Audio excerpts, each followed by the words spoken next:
مگر ہوا یہ کہ جو بات ان سے کہی گئی تھی ظالموں نے اسے بدل کر ایک اور بات بنا لی۔ نتیجہ یہ کہ جو نافرمانیاں وہ کرتے آ رہے تھے، ہم نے ان کی سزا میں ان ظالموں پر آسمان سے عذاب نازل کیا۔ اور وہ وقت بھی یاد کرو جب موسیٰ نے اپنی قوم کے لیے پانی مانگا تو ہم نے کہا اپنی لاٹھی پتھر پر مارو، چنانچہ اس پتھر سے 12 چشمے پھوٹ نکلے۔ ہر ایک قبیلے نے اپنے پانی لینے کی جگہ معلوم کر لی۔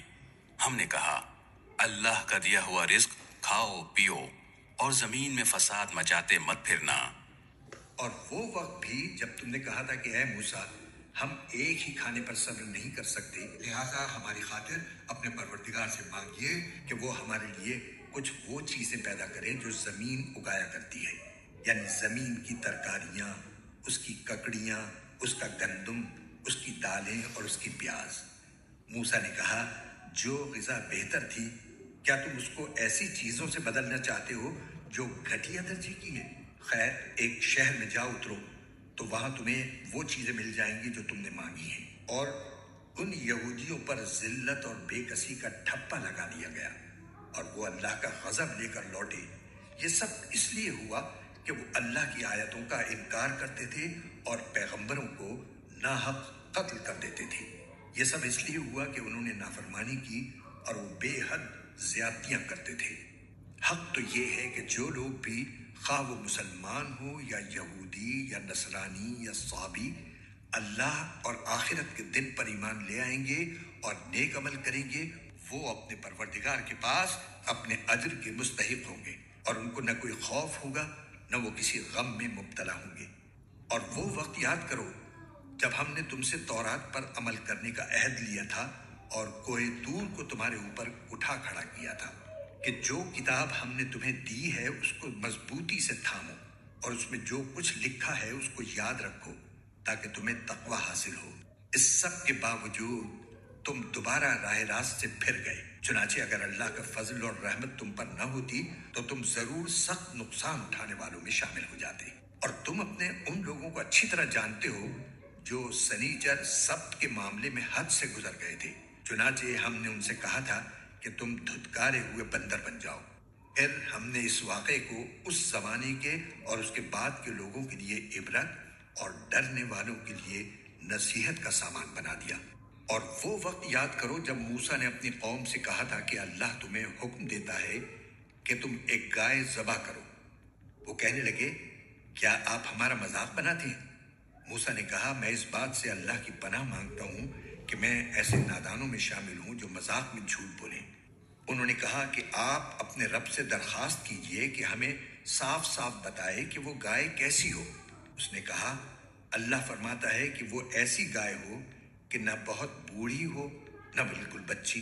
بلکہ ان دونوں کے بیچ بیچ میں ہو۔ بس اب جو حکم تمہیں دیا گیا ہے اس پر عمل کر لو۔ کہنے لگے آپ اپنے رب سے درخواست کیجئے کہ ہمیں صاف صاف بتائے کہ اس کا رنگ کیسا ہو۔ موسیٰ نے کہا اللہ فرماتا ہے کہ وہ ایسے تیز زرد رنگ کی گائے ہو جو دیکھنے والوں کا دل خوش کر دے۔ انہوں نے پھر کہا کہ آپ اپنے رب سے درخواست کیجئے کہ ہمیں صاف صاف بتائے کہ وہ گائے کیسی ہو۔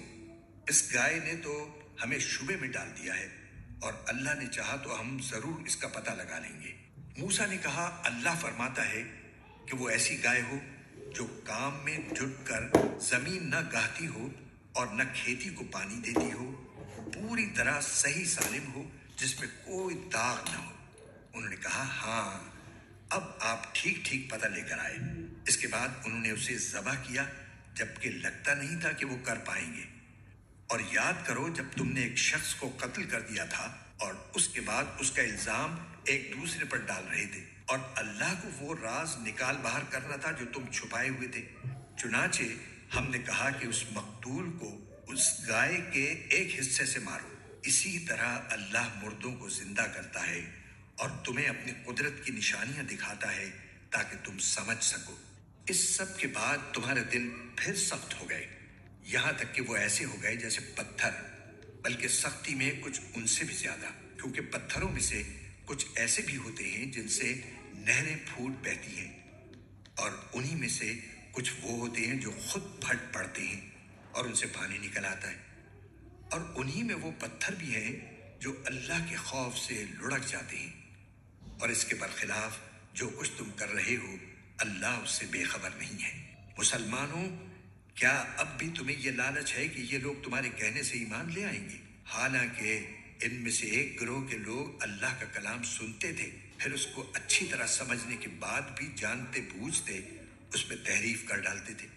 اور جب یہ لوگ ان مسلمانوں سے ملتے ہیں جو پہلے ایمان لا چکے ہیں تو زبان سے کہہ دیتے ہیں کہ ہم بھی ایمان لے آئے ہیں، اور جب یہ ایک دوسرے کے ساتھ تنہائی میں جاتے ہیں تو آپس میں ایک دوسرے سے کہتے ہیں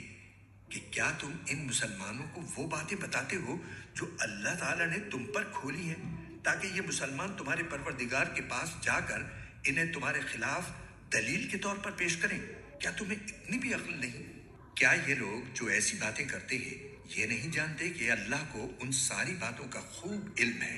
جو وہ چھپاتے ہیں اور جو وہ ظاہر کرتے ہیں؟ اور ان میں سے کچھ لوگ ان پڑھ ہیں جو کتاب تورات کا علم تو رکھتے نہیں، البتہ کچھ آرزویں پکائے بیٹھے ہیں، اور ان کا کام بس یہ ہے کہ وہم و گمان باندھتے رہتے ہیں۔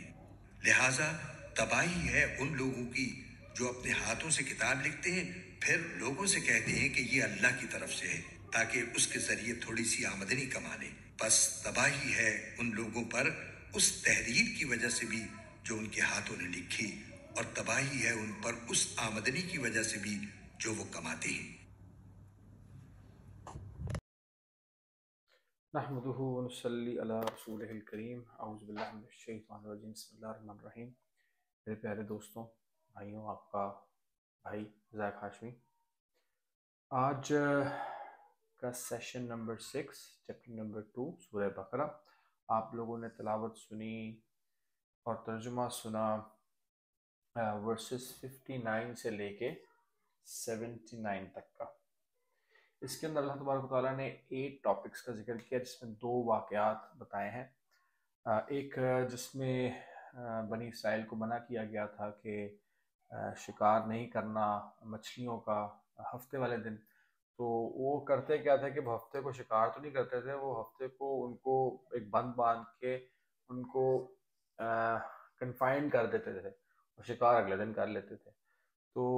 اللہ تعالیٰ نے پھر غصے میں جو ہے وہ ان کو عذاب دیا، اور عذاب میں اللہ تعالیٰ نے ان کو بندر بنا دیا، اور اس کے کچھ عرصے بعد وہ قوم جو تھی جو بندر بنی تھی وہ مر گئی۔ اور اس طرح پے در پے ان پہ اللہ کی مہربانیاں ہوتی رہیں اور یہ ناشکریاں کرتے رہے، اور اللہ ان کو عذاب دیتا رہا، یہاں تک کہ ذلت اور مسکنت یعنی کہ بے بسی اور لاچاری ان پر مسلط کر دی گئی۔ یہ بندر کے واقعے میں ایک چیز جو بڑی امپورٹنٹ ہے وہ یہ ہے کہ ہمیں کوئی بھی اللہ کا حکم ہے نا اس کی روح کو سمجھنا چاہیے۔ ہمیں اس میں سے ہمیں جو ہے نا اوور کلیور یا سمارٹ نہیں بننا چاہیے۔ انسان کو اندر سے پتہ ہوتا ہے کہ اللہ تعالیٰ جب اس سے کوئی بات کر رہے ہیں تو اللہ تعالیٰ کیا چاہتے ہیں، اس سارے حکم کا مقصد کیا ہے، اس کو پاکیزہ کرنا ہے، اس کو پاک کرنا ہے، اس کو صحیح رستے پہ لے کے آنا ہے۔ یہ سارے جو انسٹنکٹس ہیں نا انسان کے اندر کہ حکم کا اصل مقصد کیا ہے وہ اس کو پتہ ہوتا ہے، لیکن وہ اپنے اندر اپنے آپ سے جو ہے وہ جھوٹ بولتا ہے اور پھر لوگوں سے جھوٹ بولتا ہے، اور اس کے بعد پھر وہ اس کو بدلنے کی کوشش کرتا ہے اپنی ذات کے لیے اور دوسروں کے لیے، اور یہی بنی اسرائیل والوں نے اپیرنٹلی کیا۔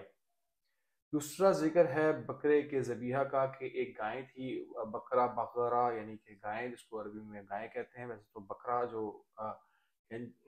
کتاب والے کہاں سے ہوتا ہے وہ تو بکرا گوٹ ہوتا ہے، لیکن یہ گائے ہے، تو بقرہ اس کا ذبح کرنے کا حکم تھا۔ اور اس کے پیچھے اگین ایک واقعہ ہے کہ کوئی قتل ہوا، اور اس کے بعد موسیٰ علیہ السلام سے ان قوم نے کہا کہ ہمیں بتائیں یہ قاتل کون ہے، تو وہ اللہ تبارک و تعالیٰ نے اپنی نشانی دکھانے کے لیے کہ ان کا ایمان تازہ ہو اور یہ مضبوط ہو، تو اللہ تعالیٰ نے کہا کہ میں اپنی نشانی دکھاتا ہوں۔ موسیٰ علیہ السلام سے کہا کہ ان کو کہیں کہ ایک بکرا ایک گائے جو ہے اس کو ذبح کریں، اور ذبح کرنے کے بعد اس کی ہڈی جو ہے وہ اس مقتول کو مارے، تو یہ موت سے اللہ کے حکم سے زندہ ہوگا، اور اس کے بعد یہ قاتل کا نام بتا دے گا۔ اور اس سے دیکھنے کے بعد آف کورس اگر وہ جینون لوگ ہوتے، نیک نیت لوگ ہوتے، تو وہ تو اللہ کے اور قریب ہوتے، لیکن یہ جو اللہ تعالیٰ کی نشانیاں ہوتی ہیں یہ بیسیکلی رحمت ہوتی ہیں ان لوگوں کے لیے جس کو دیکھنے کے بعد وہ اللہ تعالیٰ کے قریب ہو جائیں، اور یہ نشانیاں جو ہوتی ہیں یہ آزمائش اور مصیبت اور پریشانی اور عذاب ہوتی ہیں ان لوگوں کے لیے جو اللہ تعالیٰ سے دور ہو جائیں۔ تو یہ جو واقعہ جس میں یہ وہ جو گائیں تھی اس کو پہلے تو اللہ تعالیٰ سے وہ جیسے آپ نے سنا کہ وہ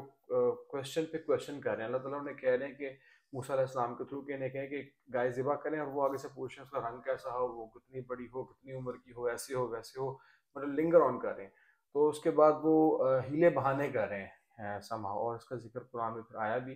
کہ انہوں نے گائے ذبح تو کر دی بنی اسرائیل والوں نے، یہودیوں نے، لیکن وہ لگتا نہیں تھا کہ وہ کریں گے، بیکاز وہ ٹو مچ کوشچنس پوچھ رہے تھے۔ تو اس سے ہمیں ایک اور بات بھی سمجھ میں آتی ہے کہ اللہ تعالیٰ کے جو احکامات ہیں اس میں آپ یہ جو کیوں ہے نا، کیوں اللہ تو نے یہ کیوں ہمیں یہ کہا ہے، یہ نہ پوچھیں۔ آپ اگر علماء سے پوچھتے ہیں، آپ اللہ تعالیٰ سے بھی پوچھتے ہیں، اللہ سے آپ بات کر سکتے ہیں، دعا کر سکتے ہیں کہ اللہ، تو آپ کیوں سے زیادہ نا کیسے کرنا ہے یہ حکم آپ اس پہ زیادہ توجہ دیں۔ تو یہ جو کیوں والی بات ہے نا، یہ جو ہے نا وہ یعنی کہ ایک اللہ حاکم ہے، اللہ تعالیٰ مالک ہے، اللہ تعالیٰ خالق ہے، اللہ تعالیٰ رازق ہے، اللہ تعالیٰ ہمیں اپنی پاورز میں سے پاورز دینا چاہتے ہیں، ہم پر رحمت کرنا چاہتے ہیں، ایسی پاورز جن اللہ تعالیٰ کو ان کا کوئی مطلب کوئی اللہ تعالیٰ کے اندر کوئی ارج نہیں ہے ان پاورز کی کہ ان سے اللہ تعالیٰ کوئی فائدہ لیں یا کوئی مزہ لیں، لیکن اللہ تعالیٰ وہ بے نیاز ہے، اور اللہ تعالیٰ کے پاس وہ طاقت ہے، اللہ تعالیٰ ہمیں بنا کر ہمیں جس کے اندر اس چیز کی غرض ہے کہ وہ زندہ رہے، کبھی مرے نہ، اس چیز کی غرض ہے کہ اس کو جو ہے وہ نعمتیں ملتی رہیں، وہ کبھی چھنے نہ، اور وہ ہمیشہ جوان رہے، برا نہ ہو، اور اس کے پاس رعایا ہو، خدام ہو۔ تو اللہ تعالیٰ آخری جہنمی جو جہنم سے نکل کے جنت میں جانے والا ہے، وہ بھی دنیا سے 10 بڑی گنا جنت اللہ تعالیٰ اس کو دیں گے، حدیث شریف میں آتا ہے۔ تو اللہ تعالیٰ ہمیں اتنا کچھ دینے والے ہیں، تو اللہ تعالیٰ اگر ہم سے یہ چھوٹی سی زندگی جو 30-40 سال کی ہے، کیونکہ بیسکلی آپ 18 سال میں تو ویسے ہی بندہ جو ہے وہ اس پہ احکامات اتنے اللہ کی شریعت حافظ نہیں ہوتی، 18 یا 20 سال لگا لو، تو 20 کے بعد آگے رہ کتنے گئے؟ 60 سال کی زندگی یوزلی آج کل ہو رہی ہے، 60 70 80، 80 کے بعد تو ویسے ہی بندہ کہتا ہے کہ یار اب ٹو مچ ہو گیا، اور 90 تو پھر اگر آپ 100 سال بھی مان کے چل لو تو 80 سال کی زندگی آپ نے گزارنی ہے، 20 سال تو ویسے ہی نکل جاتے ہیں آپ کے لڑک پن میں۔ اللہ کی مان کے آپ نے چلنی ہے، اللہ کو بھی ماننے کی کوشش ماننا ہے، اور اللہ کو بھی ماننا ہے، اور اللہ کی بھی ماننی ہے، ماننے کی پوری کوشش کرنی ہے۔ تو یہ ہمیں ایک بات پتہ چلی کہ اللہ تعالیٰ سے کیوں، اللہ تو نے ہمیں حکم کیوں دیا ہے، تو نے ہمیں کیوں پیدا کیا ہے، یہ اس سے زیادہ انفارمیشن جو ہے نا وہ ٹھیک ہے، آپ پوچھیں اپنے دماغ کو کھولنے کے لیے، اللہ تعالیٰ قرآن ہی سے آپ کو یہ باتیں بتائے گا، اور جیسے میں نے کہا کہ ایک سمپل جو ہے نا وہ اللہ تعالیٰ کی فلسفی ہے، وہ یہی ہے کہ اللہ اپنی پاورز میں سے ہمیں پاورز دینا چاہتے ہیں، اس لیے اللہ نے چھوٹا سا ایک سمجھ لیں خواب سا ہے۔ یہ حضرت علی فرمایا کہ دنیا کی زندگی ایک خواب ہے، جب ہم مریں گے تو ہماری آنکھیں کھلیں گی۔ تو یہ جو 60 70 80 سال کا یہ خواب ہے، یہ سب خواب سے نکلیں گے، وہ تھوڑی سی آزمائش والی زندگی، تھوڑی سی ڈو اینڈ ڈونٹس والی زندگی، تھوڑی سی زندگی جس میں تھوڑی سی سفوکیشن آپ کو فیل ہو سم ہاؤ کہ یار میں یہ کرنا چاہ رہا ہوں، میں نہیں کر سک رہا، تو وہ سفوکیشن آپ کے لیے بہتر ہے، اس لیے کیونکہ آگے جا کے اللہ تعالیٰ آپ کو جو کچھ آپ کرنا چاہتے ہیں، جتنی پارٹی آپ کرنا چاہتے ہیں وہ سب آپ کو مل جائے گا۔ ٹھیک ہے جی، آگے چلتے ہیں۔ اس کے بعد دلوں کی سختی کا ذکر ہوا کہ جب انہوں نے اللہ تعالیٰ کی وہ گائیں کی ہڈی ماری مقتول جو ہے وہ اللہ کے حکم سے کھڑا ہوا، اور اس کے بعد اس نے بتایا کہ مجھے اس شخص نے قتل کیا تھا، اس کے بعد وہ پھر مر گیا۔ تو وہ جب اتنی واضح نشانیاں دیکھ لیں تو اس کے بعد وہ موسیٰ علیہ السلام کو باقاعدہ جو ہے وہ بجائے کہ ان پہ ایمان لانے کے، وہ ان کے دل سخت ہو گئے، اور وہ ڈھیٹ ہو گئے، اور وہ ایسے سخت ہو گئے صلی اللہ علیہ وسلم نے فرمایا کہ جیسے پتھر بھی کم سخت ہوگا، پتھر بھی کچھ ایسے ہوتا ہے جس میں سے پانی نکل آتا ہے، وہ تو اس سے بھی سخت ہو گئے۔ تو یہ ڈٹائی تھی ان کی، اور اللہ تعالیٰ نے بتایا کہ وہ کچھ کمائی کرنے کا ان کا ذریعہ یہ تھا کہ وہ فتوے دیتے تھے اللہ کی باتوں کو ٹیڑھ میڑ کر کے، اس میں چینجز کر کے، بلکہ کچھ لوگ تو ایسے کرتے تھے علماء کہ وہ اپنے طرف سے ہی باتیں لکھ لیتے تھے کہ یہ اللہ نے کی ہیں، اور یہ حدیث میں آئی ہیں، اور یہ اللہ کی باتیں ہیں اور اللہ کے نبی کی باتیں، جبکہ ویسی باتیں نہیں ہوتی تھیں، اور پھر اس سے پیسے کماتے تھے، اپنے ویسٹڈ انٹرسٹ پورے کرتے تھے، فائنینشیل بینیفٹس لیتے تھے۔ تو اللہ تعالیٰ نے اس کو بہت برا جانا ہے۔ اور لاسٹ بات کہ بنی اسرائیل کے علماء اور عوام کا جو حال تھا اس کا ذکر کیا گیا کہ وہ بیسکلی بہت بدحال تھے اخلاقی طور پہ، اور ایک حدیث شریف ہے کہ اینڈ آف ٹائمز، یعنی سے پہلے پہلے جو امت محمدی صلی اللہ علیہ وسلم ہے یہ بھی بالکل بنی اسرائیل کے نقش قدم پہ چلے گی، اور یہ بھی انہی عروج و زوال سے گزرے گی جیسے بنی اسرائیل گزرے۔ سو بنی اسرائیل کے علماء اور عوام کا حال یہ آپ اس کی مماثلت کر سکتے ہو جو امت محمد صلی اللہ علیہ وسلم کی امت کا حال ہے۔ ایک بڑی امپورٹنٹ بات جو اس میں ذکر ہے اس کا کہ اللہ تعالیٰ کسی کا بھی لا خوف علیہم ولا هم يحزنون، یعنی کوئی یہودی ہے، کوئی نصرانی ہے، کوئی صابی ہے، اگر وہ اللہ تعالیٰ کو ماننے والا ہے، یوم آخرت کو ماننے والا ہے تو اللہ تعالیٰ، اور نیک عمل کرنے والا ہے تو اللہ تعالیٰ اس کے اعمال کو ضائع نہیں کریں گے۔ تو اس سے یہ ایک ہوپ ملتی ہے، سمجھ میں آ رہا ہے کہ جو نان بلیورز ہیں